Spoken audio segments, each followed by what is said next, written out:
खडके बुद्रुक येथे सामाजिक वनीकरण विभागामार्फत नाला खोलीकरणाचा शुभारंभ।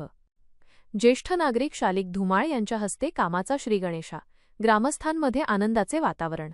एरंडोल प्रतिनिधी एरंडोल तालुक्यातील खडके बुद्रुक येथे सामाजिक वनीकरण विभागाच्या वतीने जलसंधारणाच्या दृष्टीने अत्यंत महत्त्वाचे पाऊल उचलण्यात आले आहे। गावाजवळील नाल्यातील गाळ उपसा आणि नाला खोलीकरणाच्या कामाचा शुभारंभ नुकताच मोठ्या उत्साहात करण्यात आला। या कामामुळे परिसरातील पाणीपातळी वाढण्यास मोठी मदत होणार आहे। ज्येष्ठ नागरिकाच्या हस्ते श्रीफळ अर्पण। गावातील विकासकामात ज्येष्ठांचा सन्मान राखत या खोलीकरणाच्या कामाचे उद्घाटन गावातील ज्येष्ठ नागरिक आप्पासो शालिक रामचंद्र धुमाळ यांच्या हस्ते नारळ फोडून करण्यात आले। यावेळी त्यांनी या उपक्रमाचे कौतुक करत हे काम गावाच्या भविष्यासाठी फायदेशीर ठरेल अशी भावना व्यक्त केली। ग्रामस्थांची मोठी उपस्थिती। या प्रसंगी ग्रामपंचायतीचे विद्यमान सदस्य, गावातील प्रतिष्ठित नागरिक आणि तरुण मंडळी मोठ्या संख्येने उपस्थित होती। सामाजिक वनीकरण विभागाच्या या पुढाकारामुळे पावसाळ्यात नाल्यातील पाण्याचा साठा वाढून शेतीला आणि विहिरींना याचा मोठा लाभ होईल असा विश्वास ग्रामस्थांनी व्यक्त केला आहे।